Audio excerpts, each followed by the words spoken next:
निरस्ता में भी भगवान की कृपा पर संदेह न करें। एक बात यह है, जो लाभ न हुआ, प्रयास करने पर भी, पुरुषार्थ करने पर भी, मन्नतें करने पर भी, भगवान के पास रो रो कर मांगने पर भी जो लाभ न हुआ, तो इससे हमें ईश्वर की दयालुता पर शक नहीं करना है।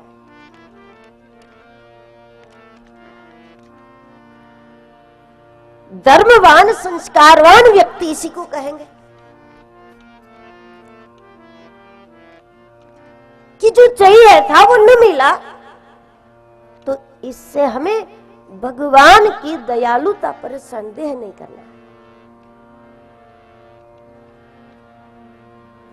वो न मिला तो दो में से एक बात समझ लो, या तो हमने बोया नहीं है, हमने किया नहीं है, या फिर भगवान बड़ा लाभ देना चाहते। समाधान हो जाएगा आपको। ये समझ लो कि हमने नहीं किया है, हमने पहले किया नहीं होगा, हमने पहले बोया नहीं होगा, क्योंकि इस दुनिया में बिना कुछ किए ना तो सुख मिलता है न तो दुख मिलता है। यहां मुफ्त में कुछ नहीं मिलता, मतलब कि किया है हमने कर्म कुछ न कुछ, उसी से प्राप्ति होती है। सुख है तो भी आपके बैलेंस, और दुख है तो वो भी आपके खाते में पड़ा होगा, वही मिलेगा ना। सब अपने खाते से ही तो खाते हैं। जो आपके खाते में नहीं है वो आप उठाने जाओगे तो क्या देंगे बैंक वाले आपको? वो तो कहेंगे आपके खाते में नहीं है, आपके खाते में होगा वही आपको मिलेगा।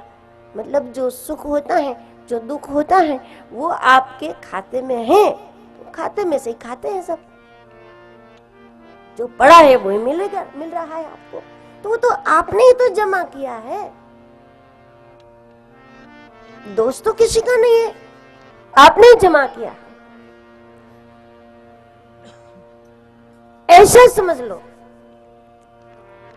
और या फिर ये समझ लो कि भगवान मुझे कुछ श्रेष्ठ प्रदान करना चाहता है, प्रभु और आगे बढ़ाना चाहते हैं, भगवान महारस देना चाहता है, और महारस देने के लिए भगवान मुझे ये वाले रस से बचा के रखना चाहते हैं।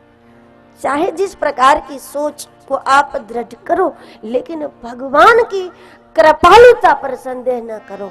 किसी भी परिस्थिति में ईश्वर की दया पर शक नहीं करोगे तो आपकी निरस्ता भी अंत समय में निरंतर रस बन जाएगी आपके जीवन का। लाभ भी इसी में है कि जीवन में निरंतर रस हो जाए।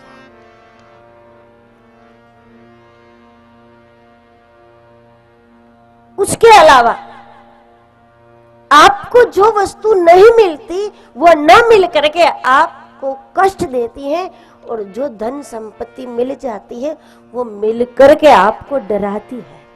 देखो, एक अर्थ में धन संपत्ति डरावनी चीज है। मिलने के बाद किसी न किसी रूप में वो आपको डराती है। भाग्यवान वो है जिसका ध्यान धन संपत्ति पर ना हो, धर्म संपत्ति पर ध्यान हो।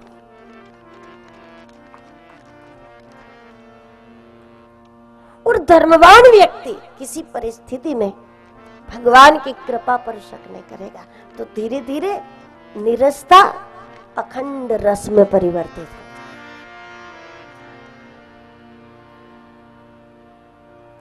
फिर समय बदलता रहेगा, लोग बदलते रहेंगे, आपकी परिस्थिति बदलती रहेगी, लेकिन आपको ना सुख है न दुख है, ना है शौक कुछ भी।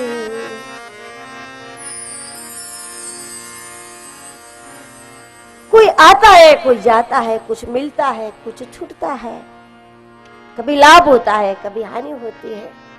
जरूरी नहीं है कि वो आपकी चेतना को विक्षिप्त करे। हाँ, लाभ हानि, किसी का आना, किसी का जाना, किसी का मिलना, किसी का बिछड़ना, किसी का जन्म लेना, किसी का मृत्यु होना, ये सब जरूरी है प्रकृति के नियम में, ये सब जरूरी है। लेकिन ये तो जरूरी नहीं है कि आपकी चेतना को डिस्टर्ब करे। ये तो जरूरी नहीं है कि आपको विचलित करे, ये जरूरी नहीं है। बदलाव, घटनाएं, परिस्थिति, जमाना, वो सब गति में है। वो तो आपको ऐसा दिख नहीं रहा, इन आंखों से नहीं दिखेगा, सब गति में है, सब गति में, पूरी दुनिया गति में। अब जब यहां से पंढरपुर तक जाओगे तो दृश्य तो बदलता है ना पास में। आपकी गाड़ी चलती रहेगी तो दृश्य बदलते रहेंगे, एक गांव गया, दूसरा आया, तीसरा आया, चौथा आया, तो बदलता रहेगा ना। पूरा संसार गति में है और इसके अनुभव करने के बाद हमारे महापुरुषों ने कहा कि सब चला चली का खेला है। 2 दिन का जग मेला, सब चला चली का खेला। यहां तो सब गति में है। आंखों को दिखने वाली हर चीज गति में है, हर प्रत्यक्ष पदार्थ गति करता है। तो गति उसका स्वभाव है। आप 5 साल के थे और 50 के हो गए, फिर आपको ऐसा लगता है कि अरे कल ही तो 5 के हैं, कैसे 50 के हो गए? क्या गति में नहीं है आपका शरीर?